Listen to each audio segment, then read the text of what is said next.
Bakit ganun ang reaction nila? Nanghihingi sila ng tulong and dito ng tulong pero ang daming barikada, kailangan pa talaga makikialam ang LGU. 'Di ba? Bakit? 'Di ba iniiwasan natin mapolitika ito kasi ang kalaban natin nandun sa politika. What if spy yung mayor ni John Vic Rimulya sa mga hakbang? 'Di ba? What if nga, 'di ba, yung mga tao ay i-pressure na ganitong dapat i-advise mo diyan kay Rovilin. Or else, 'di ba? Ombudsman ang aking ang aking kuya. 'Di ba yun yung point ko mga kaloys? Gusto natin mahiwalay sa politika. Kaya nga 'di ba sabi ko nga walang kulay-kulay ngayon kung gusto nyong magkaroon ng hustisya si Rene. 'Di ba huwag yung isipin na hindi ako DDS, hindi ko rin isip kayo na DDS or dilawan man yan or loyalista. Yung pagkatao yung inuuna natin, 'di ba? Kaya nakakalungkot ako na the story of Rene will end up na parang malungkot kasi nga hindi siya nabigyan ng hustisya. Why? Kayo na managot. I did my part. Okay? Rejected. Okay, fine. I respect. Okay? Dumaan muna kayo sa LGU. Sila ang I hope they will help. Okay? And yun na nga, ang tanong ko nga, kaya bang patikusin ng mayor? Yung sinabi ni John Vic na nagkapasayan si Rene dahil kay Divine? I don't think so. Kaya nga dapat separate, 'di ba? Walang politician makialam. 'Di ba? So what's next? Sana maintindihan niyo ako mga kalays. Yung frustration ko. Na ilang weeks ganito. Parang ako na lang nahuhuli. Ako na lang natirang vlogger. 'Di ba? Yung mga iba nandun na sa impeachment, kung ano na mga topic. At kung titingnan ng mga kaloys, yung engagement nga ng iba mas mataas nga kaysa dito. Kaya nga walang DDS ang gustong mag-topic kasi wala silang kita. Bread and butter nila yan. Ito, hindi ko to bread and butter, may work ako, alam nyo yan. Kaya hindi ako pwedeng everyday minsan. 'Di ba? Kaya sabi ko sana yung kay, alam mo mga kaloys, hindi ko, parang inisip ko rin yung kay Divine kasi sabi ko nga sa ating analysis, si Divine, the possibility is very high na nanulod si Divine kasi kasama siya dun sa di ba inisip natin na binitbit na yung katawan ni Rene dun sa dagat. Matangkad kasi si Divine, 6'10 siya. So siguro siya ang sinabi na, kasi nga gusto natin na malalim itapon yung si ikaw magtulak since matangkad ka. 'Di ba? Divine, matangkad ka naman, 6'10 ka, yung iba is 6 lang. Ikaw na please ang magtulak kay Rene. Possible na ganun ang nangyari, 'di ba? Kaya nga 'di ba nung sa lamay ni Divine ay comfortable sila. Napansin niyo ba mga kalos, yung mga players, comfortable sila kay Divine? Kasi si Divine talaga aksidenteng nalunod sa ating analysis.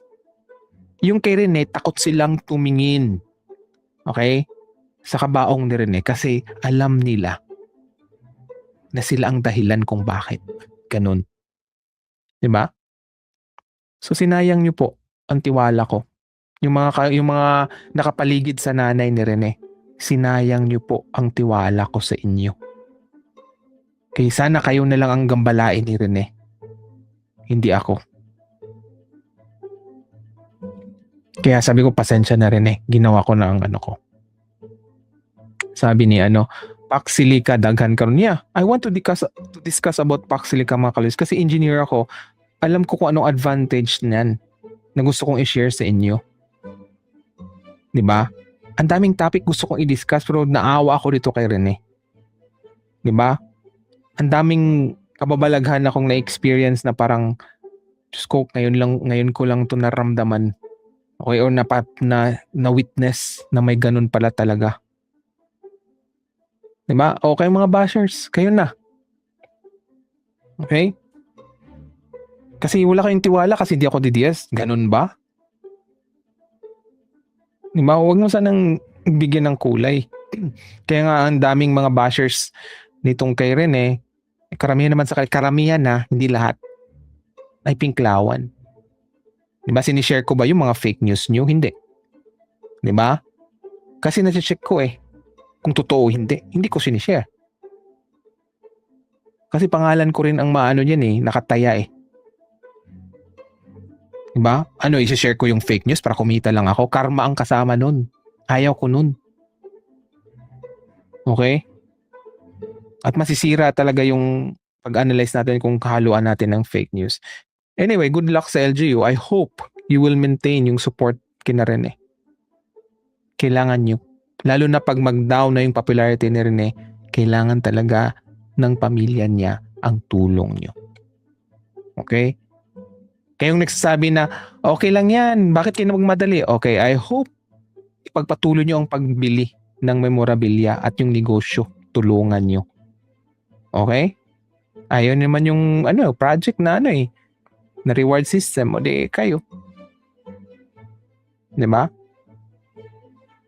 So ayan, anuhin nyo yung nyo sa mga nakapalibot sa mama ni Rene, namnamin nyo yung millions. Okay, sana ganun pa rin na engagement nyo.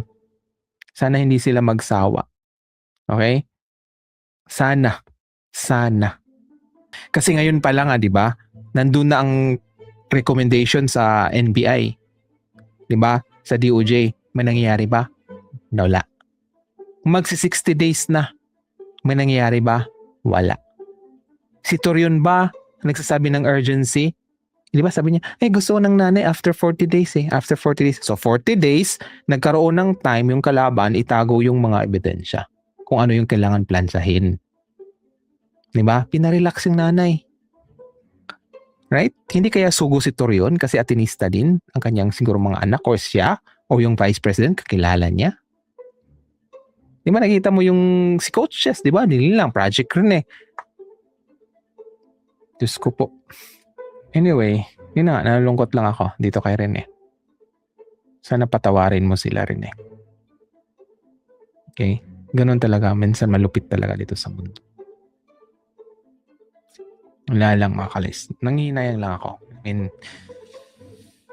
Anyway, ganun talaga. Meant to be siguro. Ganun talaga ang di ba? So, anyway, good luck. Good luck na lang po. Okay? So, again, maraming salamat mga kaloys. Agree ako more than 5 years. Okay? More than 5 years talaga. And I hope masustain nila ang gastos. Kahit pro bono pa yan. I hope may bibili pa after 5 years ng produkto. Okay? At hindi magkaroon ng bagong idol na mga basketballista. Diba? Nalalabas.